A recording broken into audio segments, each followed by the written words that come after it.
Pakiramdam natin yung pumupulot sa ating puso. Take the example ng pagkain ng marinig ng mga sa buhay o sa basket. Sa akin, di ba? Si Nanay Evelyn, pastor sa buhay. Ang nakakala kayo, sorry.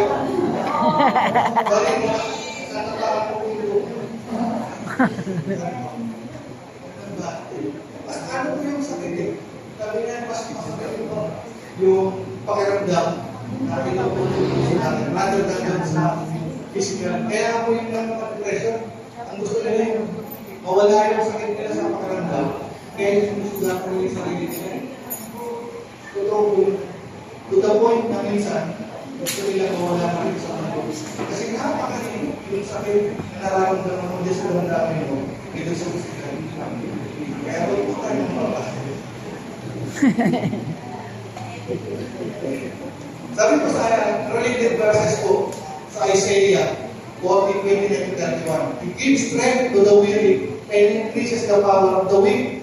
Even you grow tired and weary. The young men stumble and fall. 31. But those who hope in the Lord will renew their strength. They will soar on wings like eagles. They will run and not grow weary. They will walk and not be faint. Sabi niya, God will give us strength. And even yun, sinabi rin na nagkakaroon ng kahinaan. And young stumble. Pero ano sabi? Yung hope kay Lord na bibigay niya will renew our strength. God gave us strength when we feel weak. Ito po yun. Pag pakiramdam natin na nanghihina na po tayo, si Lord parang vitamin. Si Lord parang gas sa sasakyan na nakakasama na instant, parang energy drink. Bigla tayo na-energize pag lumalapit tayo kay Lord. If, sabi ng King, we will trust in Him. Nagtitiwala po ba tayo sa ating mga kapatid, sa ating pamilya? More doon sa taray natin na nagbigay ng buhay sa atin na dapat natin pagkakatiwalaan, di ba? If we trust in Him, He will renew our energy and help you keep going even in tough times. Sabi na mga kapatid natin, even in tough times. Sabi na, He will renew your energy. Sabi ko sa Psalms 55:22, cast your cares on the Lord and He will sustain you. Para ATM, no? Pag ATM, pag nag-withdraw tayo, minsan wala pa nga no? Balance natin. Pag tingin natin, 50 pesos lang, no? Sana yung mga ATM, tumulog ka. 6 pesos na balik para mawala natin. Sabi niya, ask your prayers of the Lord and He will sustain you. He will never let the righteous be shaken. Tingnan na po natin natin, up to righteous. And then, sabi niya, you will not be shaken. Baka ko ni Lord yan, amen? Amen. Sige po, palapot na po, sabi ko sa mga. Sabi ko lang, give your worries to God. Trust in His care. And He will hold you up. And when you feel giving up, sabi niya, ahawa ka. Kung nanginina ka na, sabi niya, trust me. I will sustain you. Ganun pa nga nila, subuhin natin. Pag mayroon ng Diyos sa puso. Mayroon po tayong Diyos sa puso natin. Amen. And then, sabi niya, I will hold you up. Trust me. Meron po tayong tatlong puntos bago tayong matapos. Bilis mo. Sa umaga dito. Maalala ko lang po yung burden. Yung isang araw. Alam niyo po ba na may dumanto ko po ito yung Peter. Hinabak ko yung picture. Ito yung Peter. Meron po ba yung senior manager natin? Mabilis ka na ako. No? Gawin mo ko ito. Yung presentation ko, ginawa ko lang ng isang linggo. Kaya tatayo ko sa stage ng 10 minutes lang. Tapos yung sige ko, talagang ko sa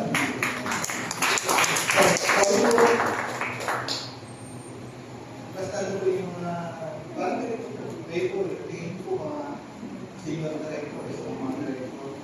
Kaya po lagi ako pinakapan pag lang ito. Ano po yung mga director sa mga senior manager? Sino niyo po yun? Yung sleepless night na binibigay sa atin ng kaaway. Pagdating sa trabaho, hindi nila makausap na lang ito. Kasi inaalala ko pagdating ng Webes, pag-represent ako.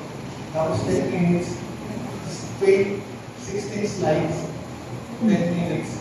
Sabi naman po po, dinivide ko eh. Ilang segundo lang. Segundo lang yung ako sa 16 slides. Pero sabi niya eh, tama-tama po. Bago po yun, meron kaming live group sa trabaho. Nakalagay yung worries. Bakit ka nag-worry? Bakit ka nakabahan? Sabi lang, lumabas sa pag-worry mo, sa agam-agam mo, madadagdagan ba ng ilang pagdara yung buhay mo o ilang oras yung buhay mo? Bakit ka nakabahan? Meron doon sa isang kasama, sabi nga, brother, pagpayo naman naman ako, yung anak ko kasi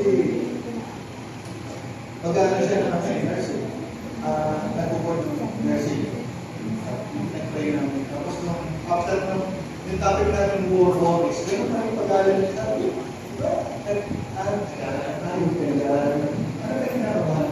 Hindi po ako kinakabahan. Excited daw po. And glory to God po. Nakapasapok yung kanyang nurse. And then, bakit ka kakabahan? Sabi ni Lord, the earth is my footstool.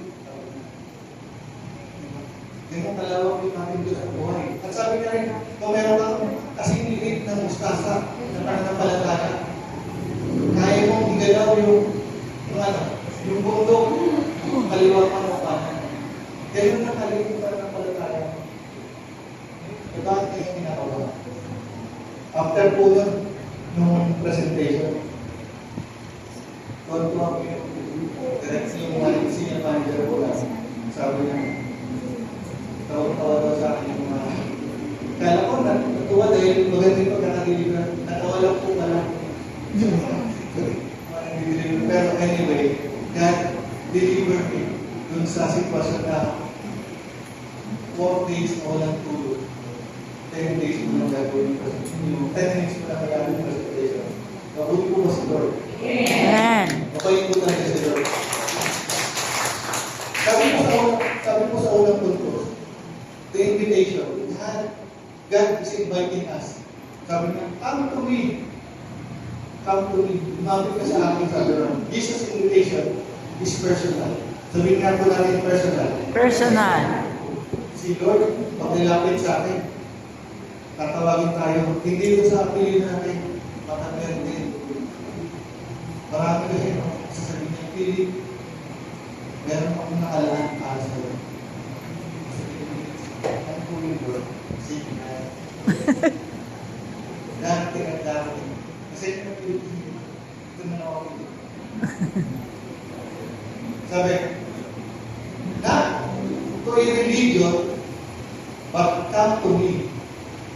Hindi po sa religion yung sagot ng ating kaligtasan.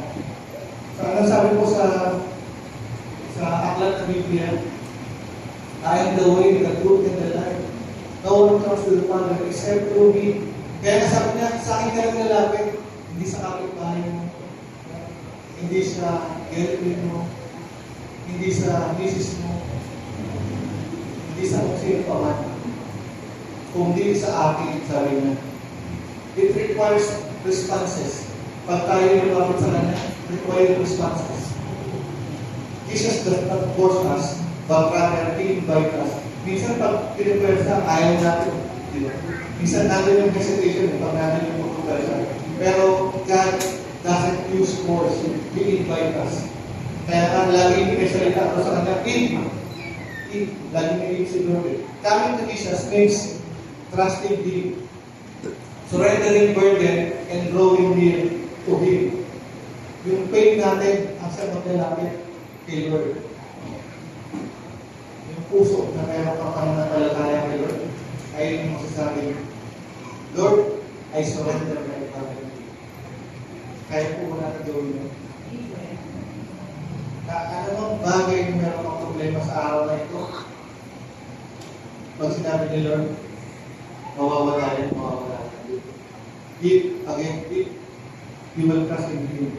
Ano po ba yung what stopping us from coming to Jesus? Ano yung pumipigil sa atin para lumapit tayo kay Lord? Kasalanan. Tapos yung pagiging arrogant, yung ano natin, pagiging mataas na rin. Sa lahat ng bagay, ganun tayo. Pag nasalito tayo ng matalino, mataas, pagkaramdam natin, lahat kaya natin sa buhay. Kaya naiiyak tayo. Even sa mga, mas lalong kita natin to sa mga magkakapatid, di ba? Yung hindi sila hihingi ng tulong eh. Sa mga kapatid nila, sa pamilya nila. Bakit? Susumatan lang ako ng o kaya, ang kailangan nito, ang kapalit ito, mas malaki. Ganun tayo sa iba na open our heart. Release itong mga pain sa mga puso natin and begin na magpatawad tayo. Minsan sa asawa din natin, no? Pag tinignan natin ang asawa natin, sira na kagad yung araw natin.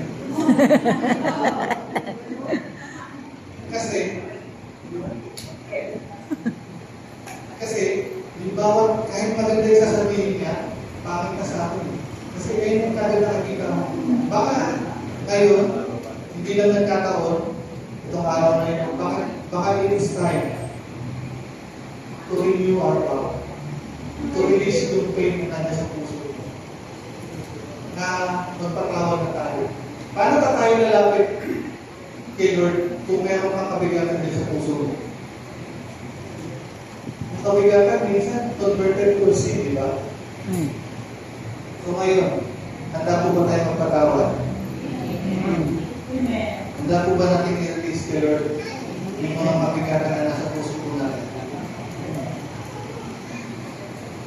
Amen? Amen. Sabi po sa number 2, condition. Ano po yung condition? Sabi po, all you who are weary and burdened, lahat kayo na nabibigan na lumapit kayo sa akin.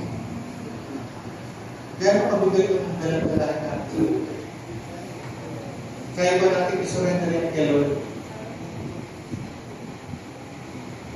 Pag tinignan natin yung kabigatan natin, sabi niya, maliit lang yan kung para sa Diyos na meron tayo, di po ba? Sabi niya, Jesus is speaking to people who are exhausted. Pagod na po ba kayo? And then, siguro, kumakausap sa inyo, anak, akin ba? Hindi mo kasi kaya. Are you willing to surrender your burden? Pag sinurrender po natin ang ating mga burden, sabi nga rito, Jesus is speaking to people who are exhausted spiritually, emotionally, and physically. Lalo na yung emotional exhaustion yung pagkakapagod sa buhay natin. Hindi yung nawawala kahit na anong bagay sa gagawin mo. Sa Bible, minsan, pag chinek natin, minsan nakakakuha yung Bible, di ba? Pag nagkabasa tayo, pag meron tayong mga problema, try nyo lang po. Pagbukas nyo, ating naging kasagutan. Nakakatuwa ko. Kasi minsan, ang ginagawa natin, naghahanap tayo sa kitchen GPT, kaya kay Google. Ano ko yung sagot sa mga ganitong problema? Pero doon pala sa Bible, ating naging kasagutan. Kailangan lang natin mag-buklan. Meron po ba tayong galang Bible? Minsan pag meron kung Bible, pag pinagsan mo may balot pa. Yung iba hindi na, naalitubuhan na lang. Pero sabi niya, yung Bible na yan, love letter ni Lord para sa akin yan. Ganun tayo mamahal ni Lord. Sabi niya, ako'y pararoroon sa langit, pero hindi ko kayo iiwanan. Pagka talaga ako nakatulong para sa mga problema ng para kay Ganun kabuti si Lord sa buhay namin. Sabi niya, ano raw yung weary? Weary daw po is tired from effort. Yung effort na parang binigay na natin yung 100%, 100, 102. Wala pa rin. Kasi yung tao ay hindi marunong makapagkento sa buhay na. Binigay mo na yung 100% na pamamahan mo, gagawin mo. Binigay mo na yung buong, binigay mo na lahat, pero hindi pag may nagawa kang paligid na bagay. Ang nakikita niya yung maliit na bagay, pero si Lord, hindi mo yung konting effort mo, yung sabihin mo lang, thank you Lord, sa pag-isip mo, masaya na siya. Bakit? Kasi, bago ka gumawa ng mga bagay, naalala mo agad sa diba? Sa buhay natin, pag sumunod yung sinabi natin kay God, kasi natin kay God dito, tuwa tayo diba? Ganun din si Lord. Ang kailangan lang niya natin, kailangan nila ako sa atin. Burden, sabi mo, carrying heavy loads. Nakapagpatutok ko ay ng 200 kilos na bigas. Gaano po kabigat yun? Yung 200 kilos. Nakakasa. Kasi, nakakasa. Nakakasa. Ang bigat po, diba? Gagawin yun pag marami tayo. Carrying heavy loads. Andun yung guilt, yung expectation sa ating problema. Yung guilt, akala natin maliit ka, no? Pero as it grow, yung araw-araw, andun laging pabigatan. Sometimes, pag hindi na natin na-overcome yung guilt sa puso natin, tatapusin na natin yung buhay. Mahirap. Sabi, Jesus understands human struggle. He sees higher character. Naiintindihan tayo ni Lord yung struggle natin sa buhay. Kaya nga sabi niya, lapit ka sa akin. Laging nandun ang kasagutan. Ngayon, ang tanong, ano nga po yung kabigatan na meron tayo sa araw-araw?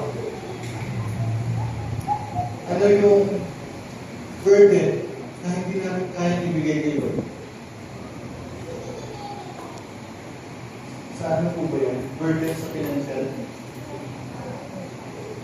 Kadalasan ganun yung problema natin. Pero sabi natin si Lord, mayaman eh. Kaya tayo natin. Sabi niya, ang mantra namin ng aking Sister Mike, God will provide. Naniniwala po ba kayo? Amen. Malakpak ako naniniwala sa Lord. Sa totoo po sa God will provide. Yung dati po, yung nanay po na house supply. Kasi po kasi kami nung line na yun. Nagbayad kami ng mga business. Pero alam niyo po, nung mababayad kami. Then, maliit na naman po na alaga. Alam po po. 10K naman po yung alaga. Maliit na po. Pero wala po kami pambayad kasi sagad kami. Pero when we pray na the Lord will provide. Yung bago po kami lumabas ng hospital, hindi po yung binayaran po na. Thank you. Ganito po ako si Lord. May ginamit po siya.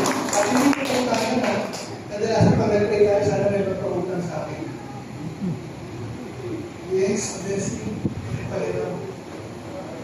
Ang tingin ko po sa blessing, kasi blessing, hindi hirap. Hindi hirap. Ganun si Lord. Ganun si Lord na ilala. Hindi siya nagpapautang ng bibigyan. Ganun po si Lord. At yung bakit po namin na bago, blessing din po yung tulad. Kasi po, nag-compute namin. Alam ko po, minsan mahirap po talaga yung magalingan po ako sa rin, hindi sa tayo. Ay, alam niyo po ba yan? Maraming mga bata nito ay plus lang po, minus din lang po ako. Pupumpilin po namin yung sweldo namin i-actingan. Tapos ito yung magiging namin. Magiging matitira sa amin. Actually po, pag pinumukuli po namin, gumagin na ulit po ako ng Excel. Para alam ko, automatic na. Automatic na. Lagi kong negative. And even today, negative po. Wala po kami maraming pera, pero negative po talaga yun. Yung pera po lang. Pero alam po si Lord, provide po ako sa pag-ibig. Tapos, iisip ko namin yung pag ganitong panahon, yung tuition fee, provide po. Balik lang naman po yung tuition fee sa Lyceum. Mahal. Dalawa po. Eh, natutuwa siya yung akin. Dalawa po yung pinag-aaral namin po ron. Dalawa pa. Kasi tumayo naman ang pag-ibig. Tumayo ka ng dalawa po. Pero alam po, God really provides. Amen. Hindi po kami nagbabayad ng pagsi-pagsi. Sa nagkakaroon po sa puso namin. Kasi nahuli siya. Pero pag nagbabayad po kami, God provides. Hindi po yung kalahati. Ulo po yung pinabayad natin. Ganyan po pabuti si Lord sa buhay natin. God always provide. Amen? Amen. Gano'ng kalaki yung Diyos mo? At gano'ng kalaki yung pananampalataya mo? Sabi niya, kung meron kang maliit na pananampalataya, nakasindili ng mustasa, imagine yung bundok ng problema. Kaya mong paggalawin kaliwa at kanan. Gano'n si Lord sa buhay mo. And indeed, mahal na mahal kayo ni Lord. Amen? Sabi niya, what burdens you? Carrying that burden na hindi mo kaya ibigay ni Lord. Gano'n kalaki yung problema mo. Matingin mo si Lord,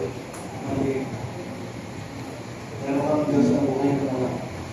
Kaya yung mga bagay, problema na meron ka, bibigay mo na kay Lord. Sabi na, surely, sa araw na ito, I will attend to this problema. Amen? Sabi ko sa Jeremiah 31:25, I will refresh the weary and satisfy the pain.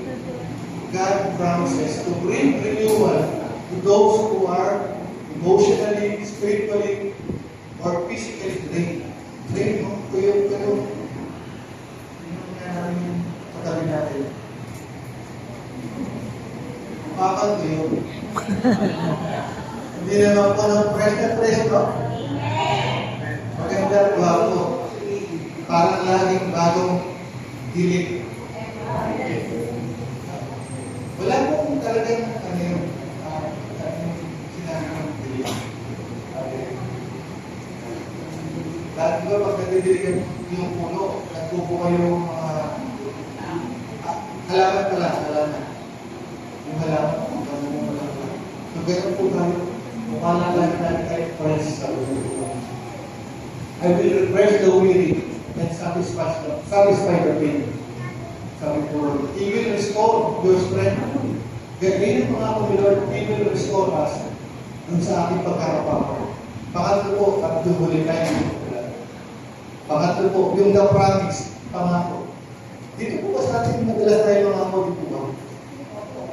Madalas, Ako. Ako, magsasorry na. Sabihin ko na rin, aga pupunta sa church, maaga ako talaga. Pero, ganun po, happy, pasensya na po. Nalilip. Ang minsan, pag nangako tayo sa mahal sa buhay, ano nangyari pag nangako tayo? Pero pag nangako yung magulang natin, bibilangin ka ng bike. Sigurado, ang asahan niya ng anak natin, di ba? Pagkatapos, iiyak lang ng anak natin kasi hindi natin nilibigay. O kaya naman sa mga ilibiro natin, sabihin natin, kukunin ko yung anak. Between. At araw ko, bibigay sa iyo. Pagkatapos ko isang araw lang, wala na. Eh, yung isang buwan na, hindi mo kaya eh. Ay, isang araw na hindi mo kaya. Yung isang buwan pa rin bibigay mo sa piniliro ko. Ganun tayo pangako. Masyado big yung pangako natin. Such that na hindi natin ma-establish yung sarili natin. Sabi na, I will give you rest. Yun yung pangako ng ating Diyos na buhay. The rest gives is not physical, but rather yung ating soul, yung ating kaluluwa. Restful soul. It means peace, forgiveness, pagpapatawad, assurance, and refreshment in Him. Ano po yun? It is a gift. Sabihin na pala ng gift. It is a gift, not something earned. Para sa ating pangako. Something to be earned. What changes us? Sabi ba? If we will surrender our burden to God. Anong mawawala? Anong magkakaroon sa atin pag binigyan natin kabigat at prayer sa buhay natin? Mamaya, pag-alis natin dito, siguro, unti-unti, yung pabigat na meron tayo, release. Parang patuloy-tuloy na nangyari sa dagat. Pag nandun sila sa unos, ano kung ginagawa nila? Nagbababa sila ng kapor dito. Pag may dumating ulit na bagyo sa kanilang sa barko, ano po gagawin nila? Bababa ulit yung barko kapor. Pag meron pang isang bagyo na darating, ano po ulit gagawin nila? Ibababa ulit nila yung kapor. Pag meron pa po bagyo na darating ulit, ibababa nila. Ang dami po kapor. Kasi marami daw po bagyo, kaya maraming kapor. Daw po yun, kasi masyari man sa Diyos. Sa buhay. Ang totoo po, yung mga excess baggage sa barko, hindi lang excess baggage, pag sobrang dumadaan sila sa mga problema o yung prop dun sa barko, sa dagat, tinatapon po talaga nila yun. Mas important po kasi yung buhay. Ganun din po sa problema natin. Yung problema, hindi yan po for keep. Yung tinatapon po yan, binibigay kayo. Kasi hindi po natin kaya yan kung kaya ako. Sabi ng, what changes when you surrender your burden to Christ? Pang-apat na huli po, the pathways. Sabi ko, take my yoke is easy and my burden is light. Yung yoke daw po symbolizes partnership. Jesus walked with us. Yung, alam mo po yung yoke? Yung pag nakakita po kayo yung hila-hila kariton, yung isa po dalawang bakay o ox. Pag masyado po puno yung karikela, pinakailan po yung baka o yung kalabaw, yung hila. Pero kung dalawa po sila, bagaan. Ganun din po, yung napakabilan po ng 20 kilos, 200 kilos na bigas. Pero po, parami po tayo na magbibigbig doon, gumagaan po. Ang sabi po doon, Jesus walked with us. Kasama po natin lagi si Jesus sa buhay po natin. His yoke, yung kanyang kabigatan ay bagaan. He carries the weight. Yung lahat ng problema natin, if you will surrender to the Lord, yung problema, umagaan. Following Jesus brings freedom, not heaviness. Paminsan, ano ba yan? Linggo na naman, nakaduty na naman ako. Minsan yung, alam mo po ba, yung pagiging servant is a privilege. Hindi po lahat, o workers, hindi po lahat nagkakaroon ng pagkakaroon ng maging workers. Pero sa mga nabigyan ng privilege, paminsan po pala ang nagiging burden sa buhay nila. Makikita ko naman si ganito. Ayaw ko sa ganito. Laging strict yung rules. Aalis na ako. Burden. Imbis na maging kaagahan mo, imbis na yung kapwa maulit, sige nga po, tingnan po natin kung mukhang ulit yung katabi natin.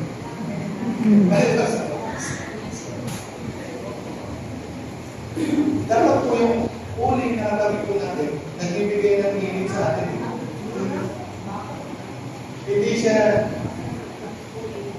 hindi po siya yung papatay dun sa bagay na meron tayo. Paminsan, tayo bilang mga workers, nagiging burden yung privilege na dapat na binibigay po sa atin. Yung bagay na meron sa atin, nawawala. Sabi na, following Jesus brings freedom, not heaviness. Pakulit po, yun sa pag-uusap. Pero bago po, doon sa pag-uusap. Alam niyo po kayo yung kanta o yung poem na Footprint in the Sun.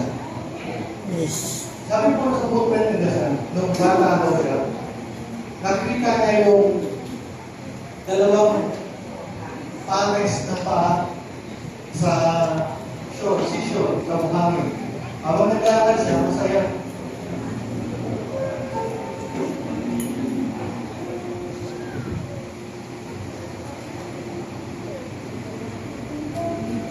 Nung naglalakad siya, nakikita niya eh.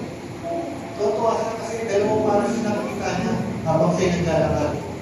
Pero lumibak, sabi niya sa mga nagkaan, Lord, nung sa masayang araw ng mga buhay ko, nakikita ko dalawang pares ng paa nakikita ko sa buhay. Pero during the deepest, sabi niya, the deepest sorrowful na buhay ko, yung bottom rock na, lubog na lubog na, Lord, bakit? Bakit dun sa kung kailangan kita? Bakit isang pares lang ng paa yung nakikita ko sa buhay ko? Minsan ganun tayo. Bakit lagi mo akong iniliwan? Sabi niya, anak, yung the deepest sorrow mo ng buhay mo, yung sobrang lungkot ng buhay mo, yung nakikita mong pares ng pangyan, sa akin yan.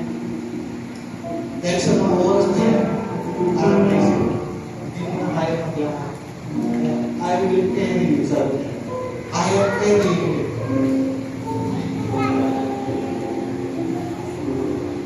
Doon sa pinakamalungkot, at bagsak natin buhay, sabi niya, Lord, buhay ko ako.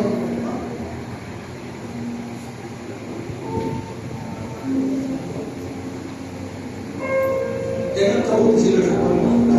Paminsan, nakalimutan natin na.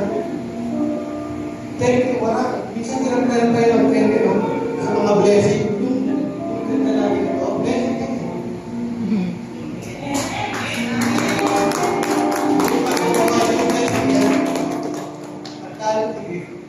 Yung araw na tinigising sa araw-araw, blessing ka. Pero hirap tayo sabi, Lord, thank you. Pagkano tayo sa loob ng buhay, Lord, binabayaan mo na naman ako. Pero sabi ni Lord, I carry you, sabi niya. Bit. Sabi nito, sa conclusion, Jesus invite us, the iron burden, to come to Him, sabi niya. That's okay. Jesus invite the iron and burden to come to Him. When we bring our struggles and surrender our heart, we live through rest.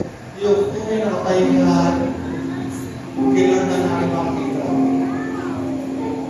When life feels heavy, God offers peace, strength, and rest. Not by removing all, dito po lahat. Nire-remove niya lahat ng problema. By walking